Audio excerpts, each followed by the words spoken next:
into Sherlock Holmes today, and this one is actually one that comes out of the Holmes canon. Before we go ahead and get started here, I actually found out something about our current Mr. Sherlock Holmes. The way I'd read off the OTRsite.com episode logs, he had been listed as Louis Hector, L-U-I-S. Well, and I thought that this was some unheralded moment in Hispanic acting. The first Hispanic Sherlock Holmes back in the 1930s. But that turned out not to be the case, because it was actually Louis Hector, L-O-U-I-S.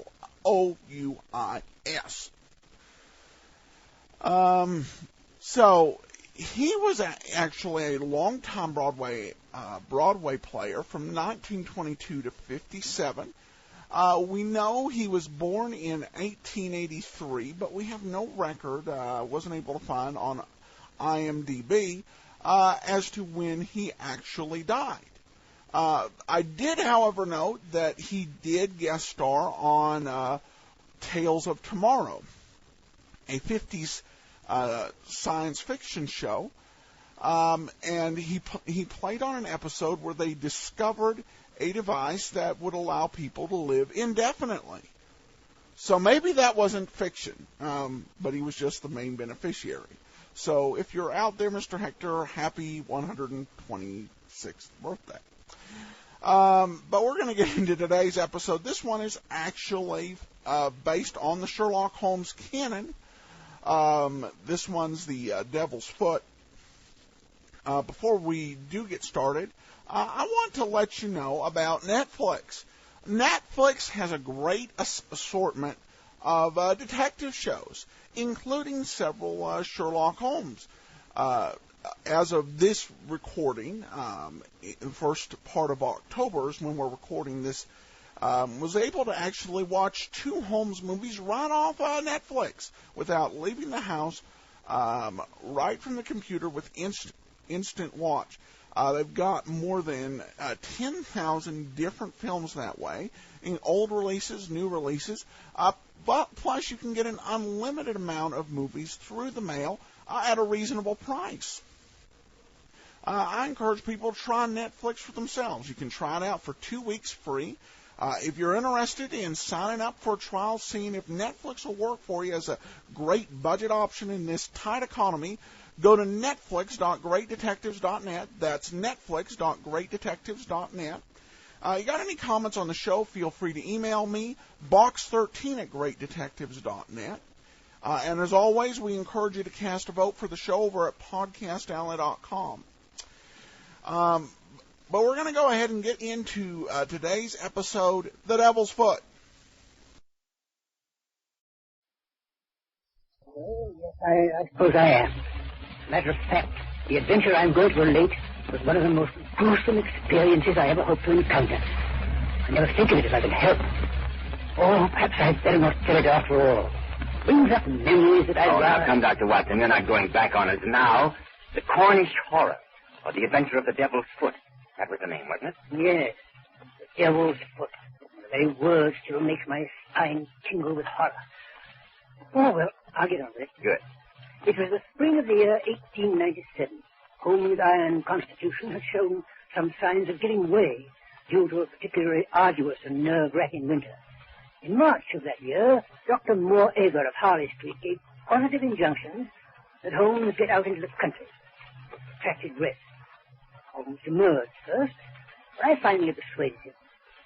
Well, the third week in March found us settled in a small cottage near Pordew Bay, the further extremity of the Cornish peninsula. Isn't that rather bleak country for a convalescent, Dr. Watson? Bleak is putting it mildly. I've never known such grim surroundings. Must seem suit Holmes admirably. Just his natural perverseness, I suppose. Oh, I dare say. Our little whitewashed house stood on a grassy headland. From its windows, we looked down upon the whole sinister semicircle of Mount Bay, and that old death trap with its fringe of black cliffs and surge-swept reefs. On the land side, our view was as somber as on the sea. Country of rolling moor, lonely and dun-colored. In every direction, there were traces of some vanished race which had left as its sole record strange monuments of stone. Holmes spent most of his time puttering round about these weird ruins. Well, everything was going along peacefully until one morning our simple and healthy routine was violently interrupted, and we were precipitated into the midst of a series of gruesome and nerve-shattering events.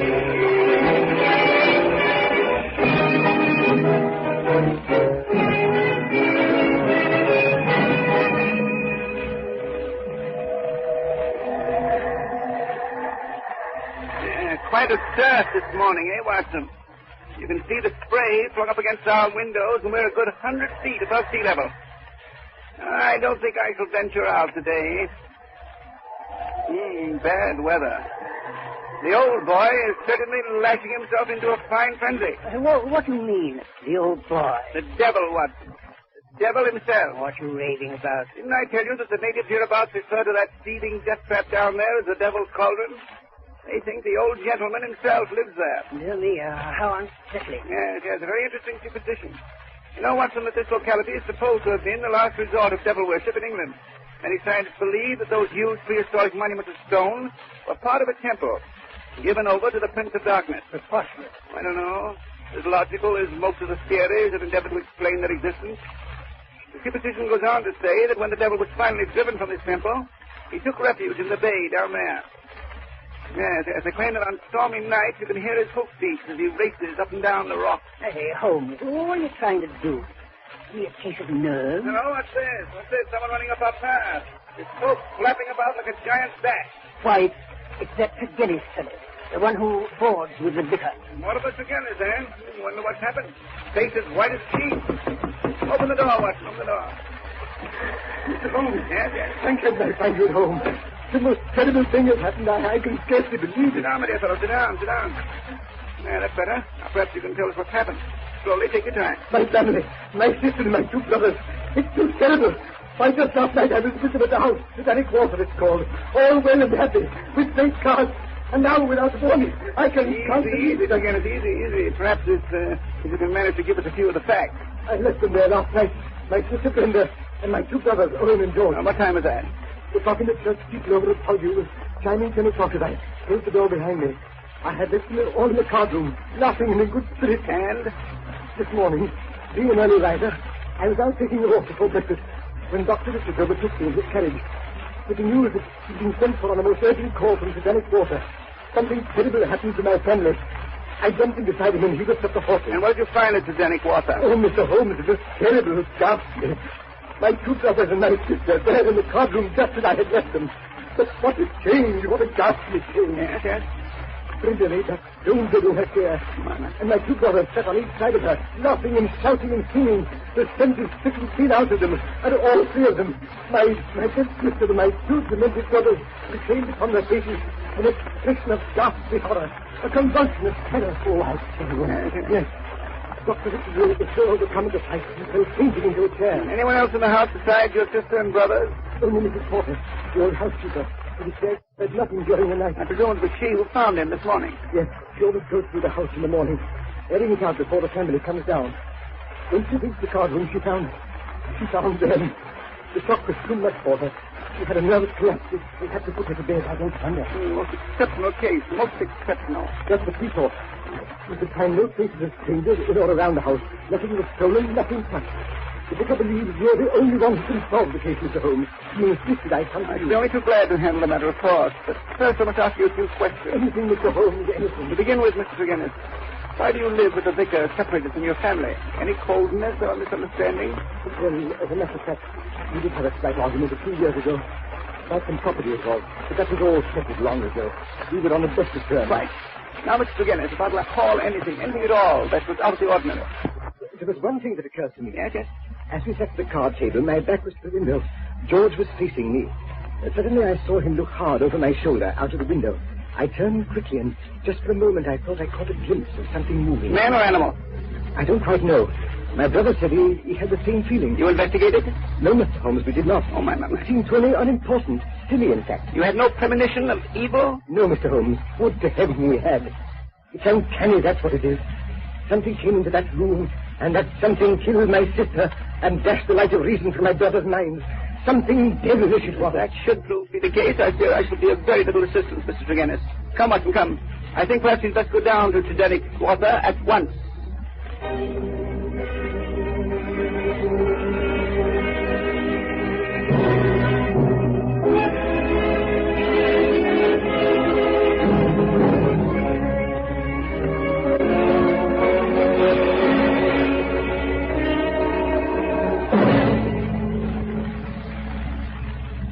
This is the house, Mr. Holmes. Whose carriage is this coming down the drive with the blinds down? There's someone in it. Listen.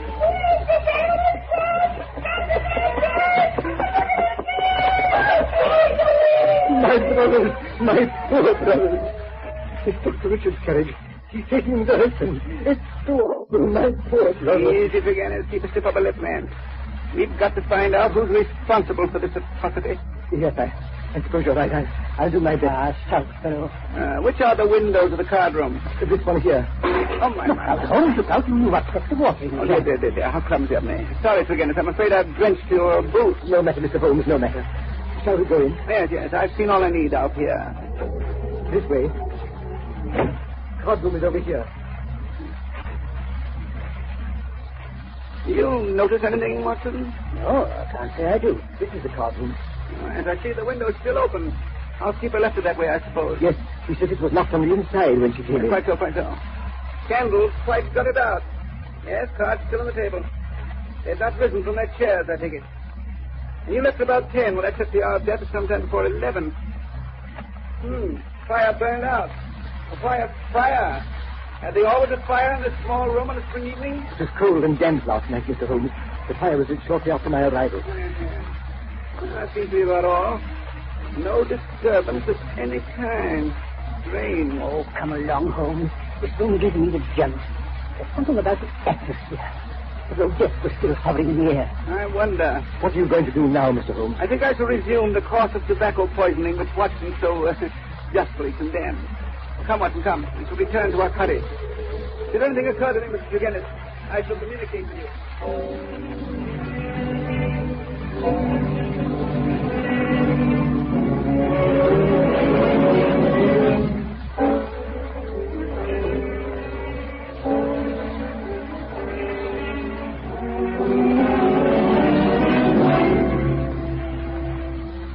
Well, it won't do, Watson. It won't do. All the facts are negative.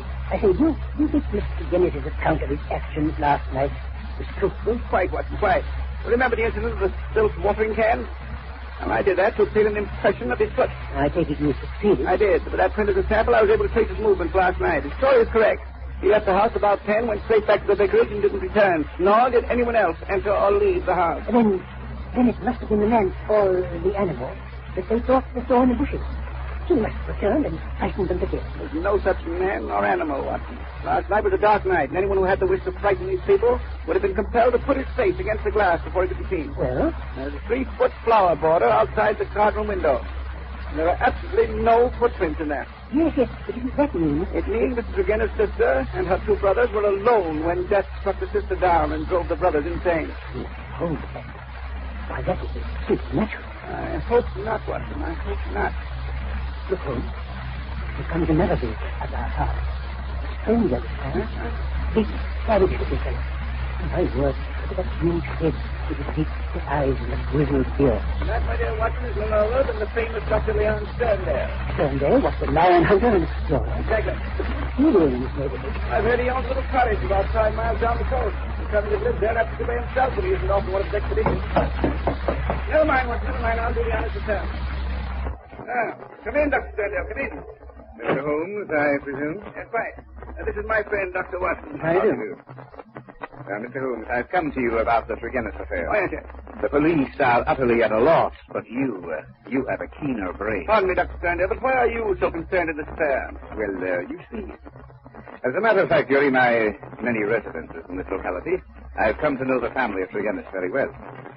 Their horrible fate has been a great shock to me, Mr. Holmes. Oh, so sorry. As a matter of fact, I was on my way to Africa. I've gotten as far as Plymouth when the news reached me this morning. I came straight back to help in the inquiry. But that makes you lose your ship. One sailed for Africa this afternoon, if I'm not mistaken. I can take the next. When did you last see the Tregennis family, Dr. Sterndale? I saw Brenda, Miss Tregennis, 3 days ago, just as I was leaving for Plymouth. Oh, they've been in Plymouth the last 3 days. Yes. How'd you get the news so quickly? Surely the Plymouth papers didn't carry an account of the matter in this morning's edition. I received a telegram. Telegram? Might I ask from whom? You're very inquisitive, Mr. Holmes. That is my business, Dr. Sterndale. Very well. The telegram was sent by the vicar, Mr. Roundtree. Right, I see. Now, Mr. Holmes, have you reached any conclusion? Conclusion? Well, that would be a trifle premature.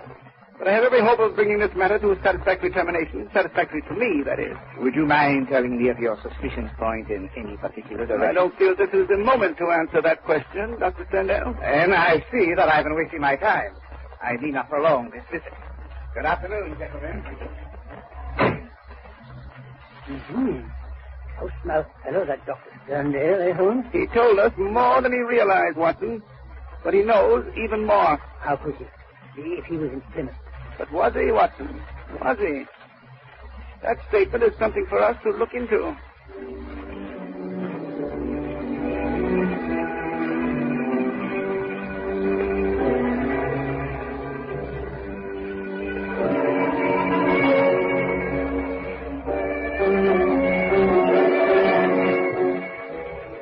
Say, Holmes, must you go on smoking that foul pipe? Why not? Oh, the atmosphere is so thick I can hardly see across the room as it is.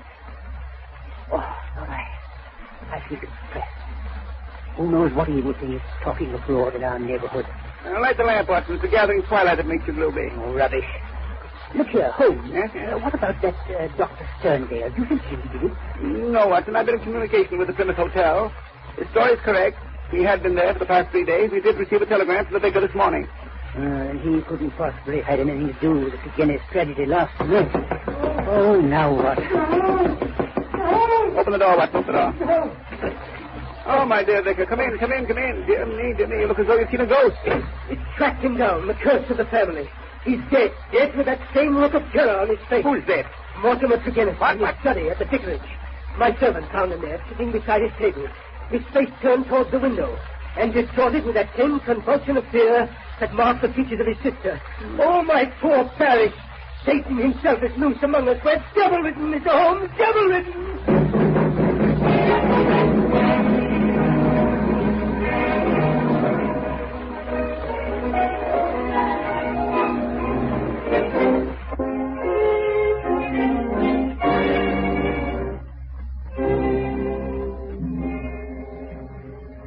This was his study, Mr. Holmes. Depressing atmosphere. It was worse. I had the servant open the window. He's quite ill from the shock, poor fellow. Oh, what a terrible look on Tregennis' face, Holmes. The whole body is contorted and convulsed in a very paroxysm of fear. You've never seen death in this form before, Watson? Never. You know of no poison that would have this effect? Good heavens, no. You... Lamp is lit. It's been burning over an hour. Notice the oil consumed. And yet darkness only just set in. Did anyone call at the vicarage this afternoon? No, I was out myself, but my servant says he let no one in. Oh, then Tregennis was alone. I wonder. The window was shut the time of his death, but the lamp was lit. Curious. The window. Let me see the window. Yes, by Jove, I think I found something. What's that you're in your pocket, The Holmes? lamp, of course, the lamp. Yeah, notice this powder which is spilled in the base of the lamp. Red-brown powder. Give me an envelope, Watson. Give me an envelope. I must have suspected this powder. Why are you so excited about the powder, Holmes? Because it contains the solution of our mystery, Watson. It is the source and the solution.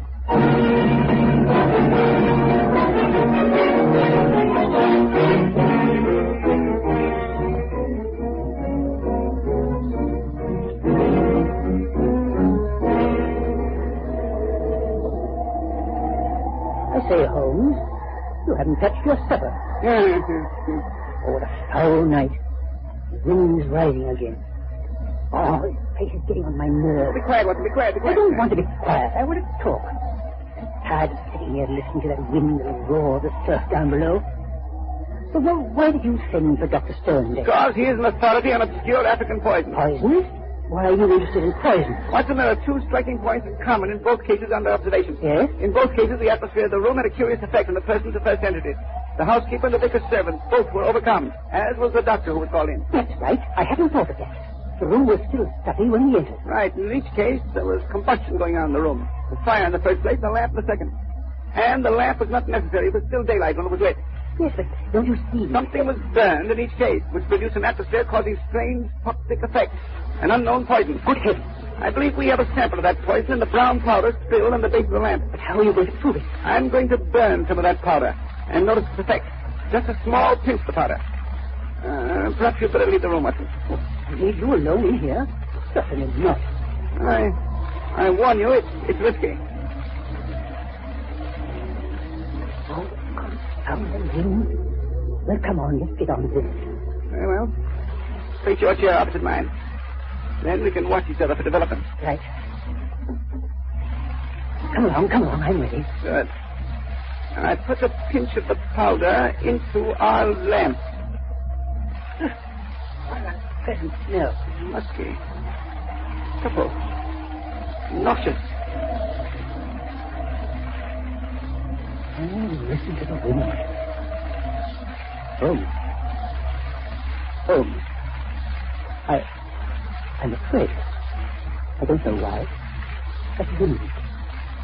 I can feel my hair rising. Holmes, you see it? That cloud bank, whirling, black and sinister. Oh, it's monstrous. It's concealing something. Something too pushy to imagine. Holmes, it's coming nearer. And nearer. Can't you smell it? Suffering crimson. Hear that? Holmes! Holmes! It's Holmes! Holmes! I know what it is. I can see it. Oh, I can't stand it. It's too terrible. Here, Watson, for love of heaven. Don't get in. Don't breathe. Yes, I'll smash the window. I'll smash it. Oh, yes, there, that's better. Now, breathe it, Watson. Breathe it in. Good, clean air. Oh, what a narrow escape. I had no idea it was so powerful. I know. It's a poison that affects the nerves, centers of the imagination. The strain is enough to kill a man or drive him crazy. No. Someone's knocking at the door. And I thought it was true. The air seems to clean out. Good thing there was a high wind. Here, I'll close the shutters and draw the curtain. Yes, I may open the door. Very well. Come on. I need the curtain. Mr. Holmes, you sent for me? Yes. Come in, Dr. Gunner. Come in. You look rather pale, both of you. Yes. We've just been conducting a little experiment with the poison that kills the chemist. You? Yes, Dr. Sterndale. Perhaps you'd like to tell us why you killed Mortimer Tregennis. I? You can't prove it. No? Now, let me tell you how you did it. You came over to the vicarage late this afternoon. You didn't want anyone to know Tregennis. He was to let you in himself, but how could you attract his attention? You brought some pebbles with you, pink pebbles, from a heap beside your house. You threw these at the study window. I found some of these pebbles on the windowsill. Tregennis came downstairs, let you in himself. You had a talk with him. Made him light his lamp. Placed a pinch of the poison powder in the flame and left. You're right. I did kill Mortimer Tregennis. Ah. But I'm not guilty of the other atrocity. I swear I'm not. I believe you, Dr. Sterndale. But you know who did do it. Perhaps you'd better tell us about it. Very well. It was Mortimer Tregennis. Huh? He admitted it before he died. Mr. Holmes, I have been in love with Brenda Tregennis for many years. We were to have been married when my work in Africa was finished. I've lived so long in places where man is a law unto himself, I took my own revenge. He killed Brenda. In cold blood, he killed her. I have nothing more to live for. By heaven, I'd do it again. But how did Mortimer Tregennis get hold of the poison? It was something unusual, almost unknown. Yes. It was powdered at Diaboli. Diaboli. Devil's foot, eh? Yes. A root found in Africa. It's shaped like a foot, half human, half toad-like. I have the only specimen in England. And you showed it to Tregennis? Yes. He was over the other afternoon when I was packing. He was interested in my African curiosities, particularly this powder. I thought no more of the matter until I received the vicar's telegram and learned how they had died. I returned at once. On looking into the tragedy, I was convinced Mortimer Tregennis was the murderer, and that he had done it to gain control of the family fortune. Now, there was a crime, but what was to be his punishment? What jury would believe such a fantastic story? No. I decided to take the law into my own hands. Perhaps, if you have ever loved anyone, you will know how I felt. Dr. Sterndale, what were your plans when you set out for Plymouth? I had intended to bury myself in Central Africa. My work is only half finished. Go and finish the other half, Dr. Sterndale. I don't feel called upon to prevent you.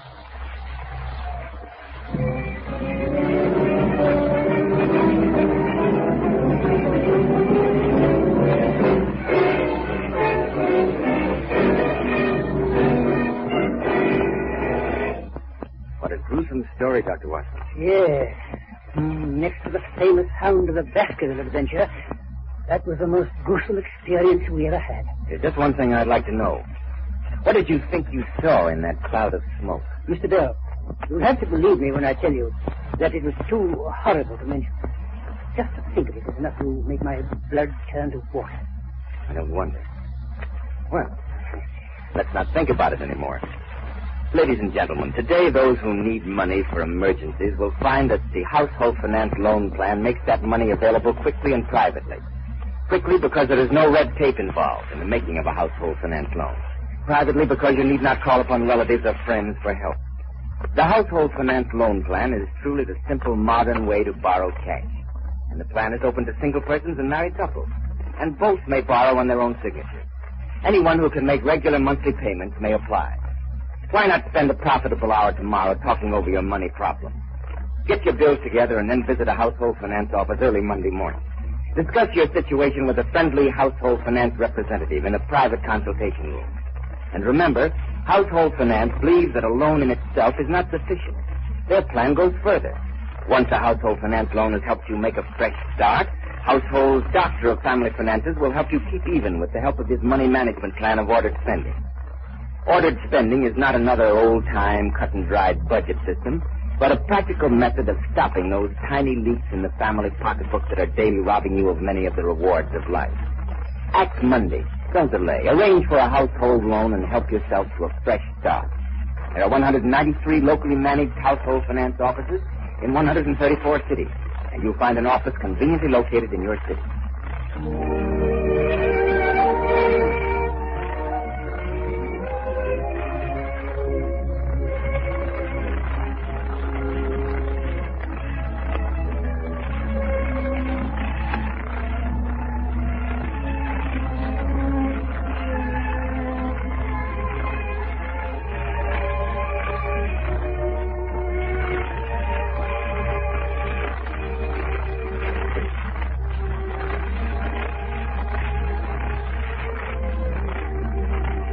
In New York, there are 14 household finance offices conveniently located in Manhattan, Brooklyn, the Bronx, Queens, Long Island, and New York. Welcome back. This was a pretty interesting episode for quite a few reasons. First of all, unlike we had a new sponsor here, and I don't even know if this company is still in existence, but I have to say that there is no official implied endorsement here. That was just shown for historical purposes. I did find it refreshing that they didn't decide to have Dr. Watson come on and sell financial services. This episode has led to discussions of the in other media, some of the movies and TV shows of the time that have centered around this has actually led to discussions of Holmes's drug use, which is something that back during the era that the Holmes stories were written, it wasn't recognized as a problem. But others saw this as when you read it as a modern day reader, you understand that what he was doing, it was kind of, now of course it'd be illegal, but back then it was unhealthy. It was something that Dr. Watson worried about. Eventually got him to the point where he was basically in the AA state of recovered addict who was basically viewed as about ready to go back into the habit. Jeremy Brett, who portrayed Holmes on Granada television, used this episode and the hallucinations that came as a result of Holmes's experiment to prove how the murder had occurred. He actually went ahead and he used that as an occasion for Holmes to go ahead and give up cocaine, which was an interesting device. It had been something that had actually been bothering Brett, and he actually went to the trouble of getting permission from Arthur Conan Doyle's estate to give it up. One thing on Hector's performance here, it seems like in this role, Hector has got a kind of quality about his voice, a kind of W.C. Fields quality, almost as he's doing this. I keep hearing Holmes's voice, and to be honest, this sounds to me like if W.C. Fields was trying to be serious, what it would sound like as he tried to do Sherlock Holmes. And I think it's even more pronounced in some other episodes. So, all right, well, that's it for this episode. If you got any comments, please feel free to send them to box13@greatdetectives.net. Visit the show notes site, greatdetectives.net. A lot of good old-time radio stuff. We'll be back next Thursday, another episode of Holmes. Tomorrow, it's yours truly, Johnny Dollar. From Boise, Idaho, this is your host, Adam Graham, signing off.